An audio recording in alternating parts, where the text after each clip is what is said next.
The crystal chandeliers cast sharp reflections across the polished mahogany table as 12 executives hunched over their laptops, fingers dancing across keyboards with the urgency of impending fate. The 22nd floor of the Sterling corporate tower hummed with nervous energy. A $120 million merger hung in the balance, and in exactly 12 minutes, their entire future would be broadcast live to investors who could make or break everything they'd built. Maya Thompson balanced a silver tray of steaming lattes and ice water, her black uniform crisp against her dark skin, her natural hair pulled back into an elegant twist. She moved through the hallway with practiced grace, invisible to the suited figures rushing past. Another day, another room full of people who looked through her as if she were part of the furniture. But as she passed the open boardroom door, something on the massive projection screen caught her eye. A revenue forecast gleamed in bold blue letters, accompanied by a formula that made her steps falter. Her brow furrowed as she recognized the mathematical error immediately, a miscalculation that would unravel under the slightest scrutiny. The voices inside grew more frantic. Final numbers locked. Model loaded.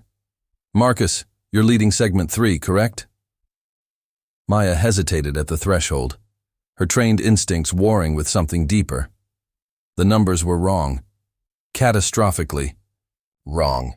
And in 11 minutes, they would broadcast this flawed projection to some of the sharpest financial minds in the country. She cleared her throat softly and leaned just slightly through the doorway. That's the wrong formula. The words hung in the air like a thunderclap in a silent cathedral. 12 heads turned in unison, confusion painting their faces before settling into something colder. Marcus Sterling, CEO of Sterling Dynamics, rose from his chair with the measured grace of a man accustomed to command. His steel-gray suit was impeccable, his silver hair perfectly styled, his blue eyes now fixed on Maya with undisguised irritation. "Excuse me?" His voice carried the sharp edge of authority challenged. Maya held his gaze steadily, her tray balanced perfectly in her hands. "Your growth coefficient," she said calmly, her voice carrying the quiet confidence of absolute certainty. "It's off by 0.08. If you use that formula, your 3-year forecast will show false acceleration. The investors will spot it within minutes." The room erupted in whispered exchanges. Did she say coefficient? Who is she? What the hell is happening here? Marcus took 3 deliberate steps toward her, his expression a mask of controlled incredulity. "You're a waitress," he stated flatly. "What could you possibly know about our financial projections?" "I saw it as I walked by," Maya replied without flinching. The screen was right there. A vice president near the back of the room snorted derisively. Someone muttered something about overstepping boundaries. Marcus gestured dismissively toward her tray. "Shouldn't you be serving coffee somewhere?" Maya nodded once, respectful but unwavering. "Yes, sir, but that formula will fail under scrutiny. The moment someone runs a comparative analysis, your credibility will be destroyed." She turned to leave, her heels clicking softly on the marble floor. Behind her, the room remained frozen in stunned silence until someone whispered, Should we check it?" The wall clock showed 11:47 a.m., 3 minutes until they went live. Earlier that morning, dawn had painted the city skyline in shades of amber and rose. Maya had arrived at the Sterling Tower's service entrance at 5:30 a.m., her catering uniform, folded neatly in her bag, her mind already running through the day's logistics with mathematical precision. The prep kitchen buzzed with controlled chaos. Steam rose from industrial coffee machines, china clinked against silver trays, and her supervisor, Linda Rodriguez, barked out assignments with the efficiency of a general commanding troops. "You're early again, Maya," Linda called out with a half-smile. "Trying to make the rest of us look bad?" Maya returned the smile as she tied her apron. "Just like to be prepared." Tommy, one of the younger servers, grinned at her from across the counter. "Bet she alphabetizes her grocery list at home." "Yeah," another chimed in.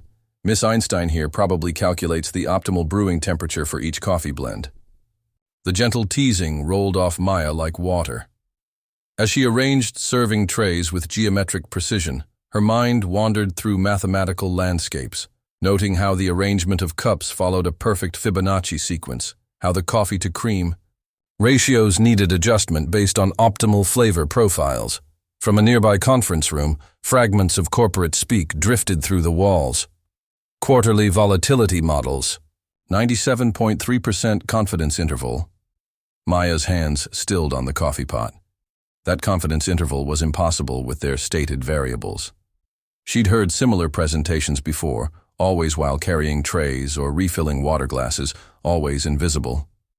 But the mathematics never lied, even when spoken in boardrooms that would never acknowledge her presence. Her mind drifted back 7 years, to a university auditorium where a 19-year-old version of herself stood before a panel of professors, explaining a revolutionary approach to predictive analytics in urban resource allocation. The applause had been thunderous. The future had seemed limitless. "You're solving problems we haven't even identified yet," Professor Williams had told her afterward, his eyes bright with possibilities. "The fellowship committee is going to love your application." 2 weeks later, everything changed. The phone call came at 2:17 a.m. She remembered the exact time because she'd been up late working on her thesis proposal. Her mother had collapsed at the factory where she worked double shifts. Massive stroke, no health insurance. Her brother Elijah was only 11, scared and suddenly dependent on her. The choice hadn't really been a choice at all. University or family, dreams or survival. She chose love over logic, family over formulas. Within a month, she'd withdrawn from school and taken the first job she could find, serving coffee to the very people who lived in the world she'd been studying to enter. But the mathematics never left her. Even now, as she prepared espresso for executives who would never know her name, equations danced through her mind like old friends refusing to say goodbye. The digital countdown on the live stream showed 02:47 when everything began to unravel. Inside, the gleaming boardroom, Marcus Sterling stood at the head of the table, his jaw tight with pre-presentation nerves. On the screen, the final slides rotated through their last review cycle. Fenton and Associates Capital waited on the other end of the video call, their combined investment power capable of transforming Sterling Dynamics from a mid-tier firm into an industry titan. Then James Chen, the junior tech coordinator, leaned over his tablet with growing alarm. He whispered something urgent to Diana Walsh, the chief financial officer, whose face immediately paled. "Marcus," Diana said, her voice cutting through the room's nervous chatter. "We have a problem." Marcus turned, his expression shifting from confidence to concern. "What kind of problem?" "The revenue multiplier," Diana said, pointing at the screen. "It's showing dynamic churn rates, but our model assumes fixed churn. Someone updated the base parameters without syncing the calculation logic." The room went dead silent. "And it's exactly where that waitress said there was an error," James added in a whisper that somehow felt deafening. Marcus felt ice form in his veins. They'd vetted this model a dozen times, triple-checked every variable. How had they missed something so fundamental? Diana's fingers flew across her laptop. "If we go live with these numbers and the investors catch the discrepancy, they'll think we're either incompetent or deliberately misleading them," another executive finished. The timer showed 01:23.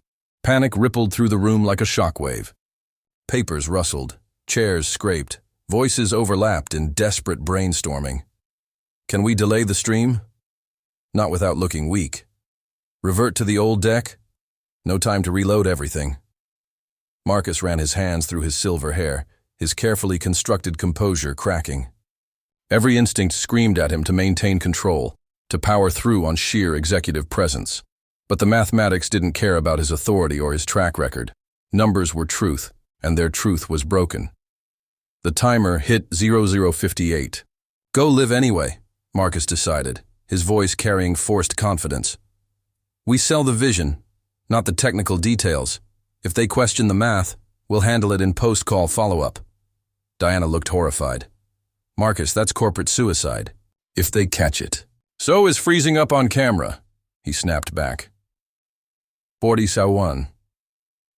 The team began lining up, checking microphones, wiping sweaty palms on expensive suits. The producer's voice crackled through the speakers. Live in 30 seconds. And then, as Marcus stepped toward his position at the front of the room, the side door opened. Maya stood there, her tray gone, her posture radiating quiet certainty.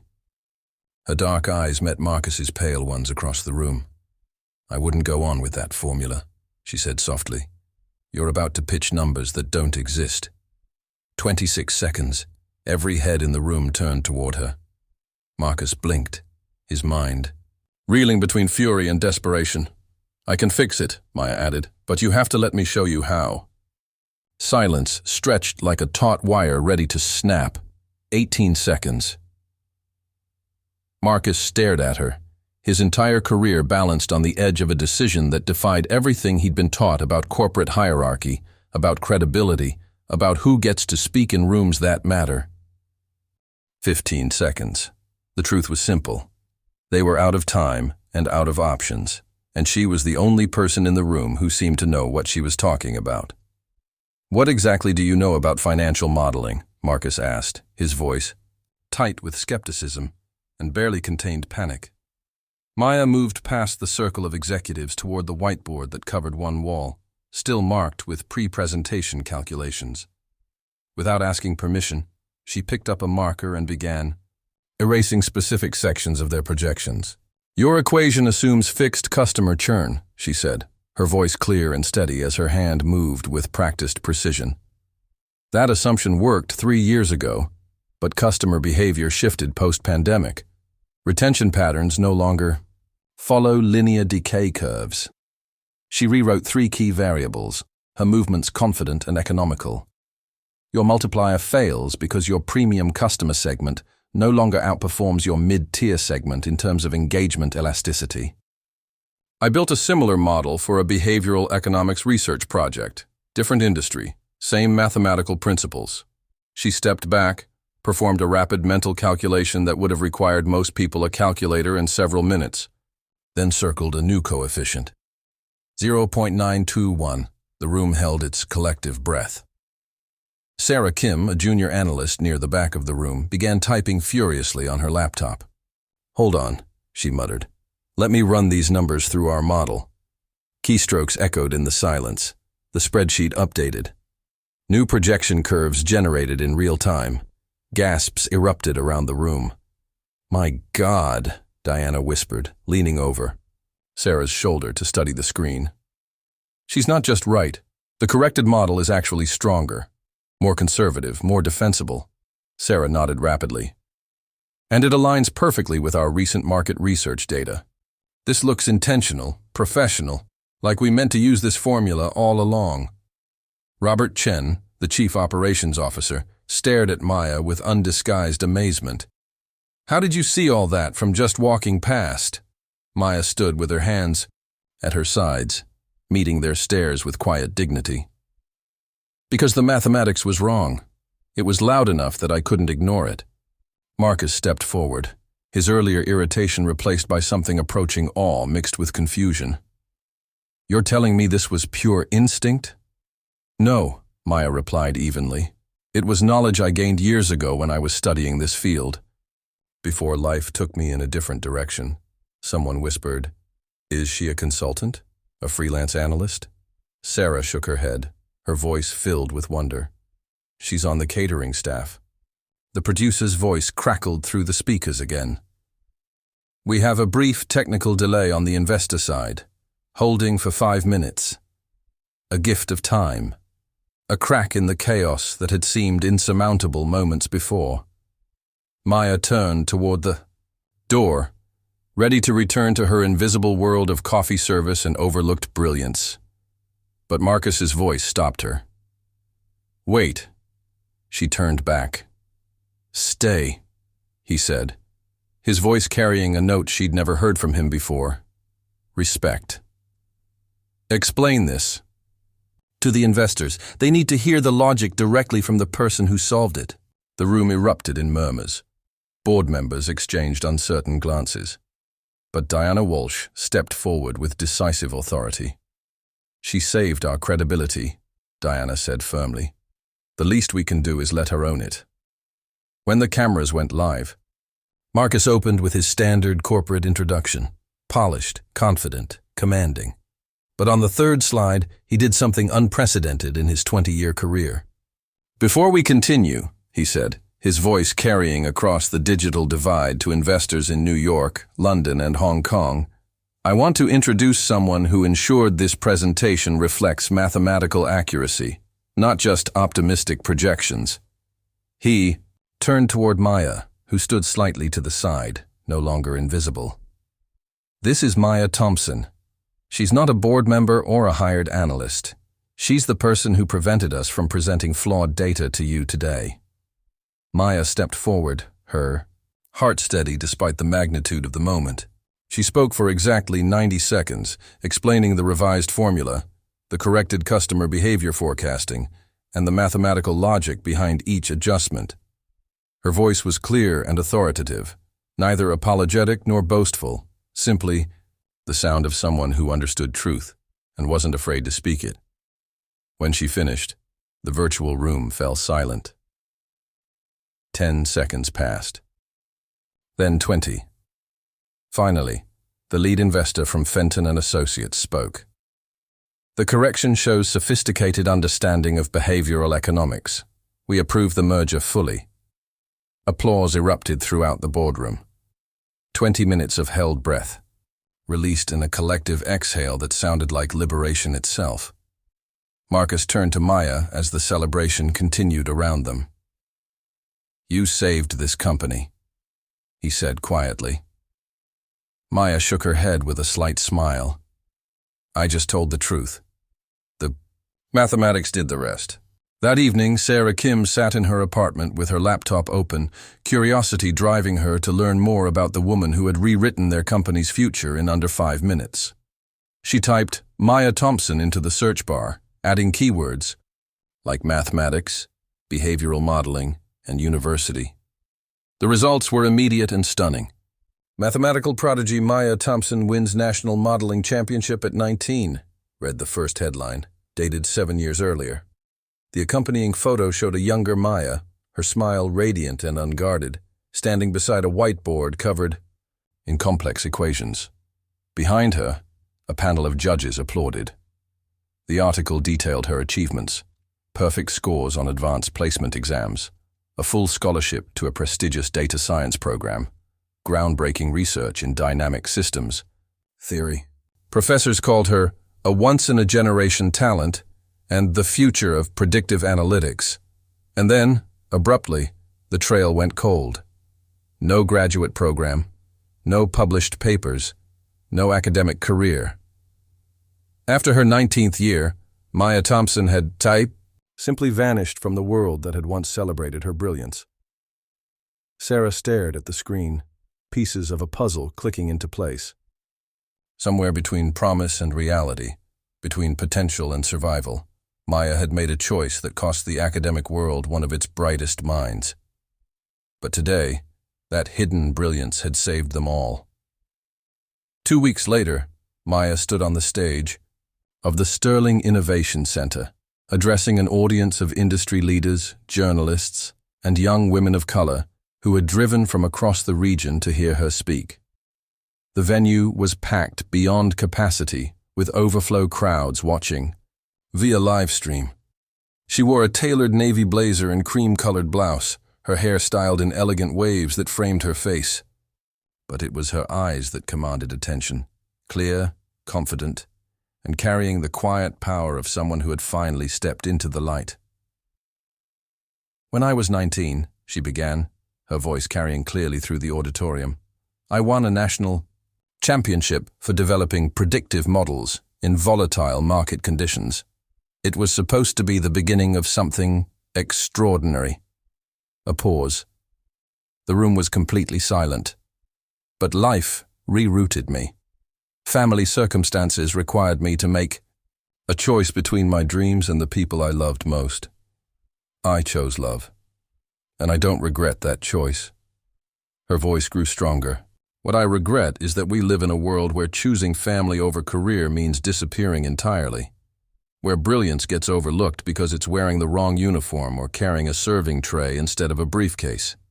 Thunderous applause erupted. Many in the audience were on their feet. Talent is everywhere, Maya continued when the applause subsided. What's rare is access. What's precious is the moment when someone in power chooses to listen instead of dismiss. After her speech, Marcus approached her backstage. His usual corporate confidence was replaced by something more human, more humble. "We want to build something new," he said. "An innovation incubator within Sterling Dynamics. Not for people with perfect resumes, but for thinkers and problem solvers who've been overlooked by traditional systems." He paused, meeting her eyes directly. "And we want it to carry your name. The Maya Thompson Center for Strategic Innovation." Maya felt tears threaten for the first time that day. After 7 years of mathematical invisibility, her name would finally be visible again, etched in glass, announced in press releases, spoken with respect in boardrooms across the country. "I would be honored," she said softly. 6 months later, on a quiet Sunday evening, Maya sat across from her brother Elijah at their small dining table, Chinese takeout containers spread between them. Now 18 and preparing for his freshman year at a top-tier university, Elijah had grown into a young man whose eyes sparkled with the same intellectual curiosity that had once defined his sister's academic career. "So you really just walked into a boardroom and corrected a bunch of millionaires during their biggest presentation of the year?" he asked, grinning as he struggled with his chopsticks. Maya laughed, reaching over to steal a dumpling from his container.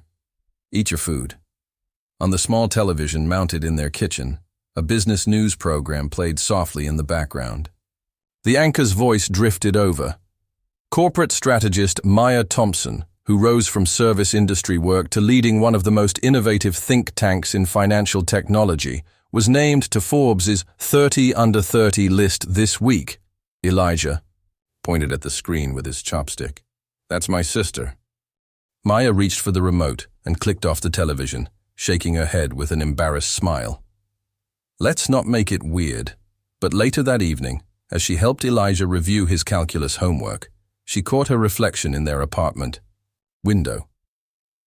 For the first time in 7 years, she saw not a woman carrying coffee or clearing tables, but a mathematician, a problem solver, a person whose mind mattered in rooms where decisions were made. The equations had never left her. They had simply been waiting for the world to stop looking past her long enough to listen. In her reflection, she saw the girl who had won championships, and the woman who had chosen family, the server who had been invisible, and the innovator who was finally, brilliantly seen. Sometimes the most profound changes begin with the quietest voices. Sometimes revolution comes not with shouting, but with a whispered truth that can no longer be ignored. That's the wrong formula. And sometimes, if we're lucky, the people in power choose to listen before it's too late. Maya Thompson had spent 7 years solving equations in silence. Now, her voice carried the power to change not just formulas, but futures, starting with her own and extending to every overlooked mind still waiting for someone to finally pay attention to their quiet brilliance. The mathematics of respect, it turned out, was surprisingly simple. Recognition plus opportunity equals transformation. She had always known the formula. The world had finally learned to see it.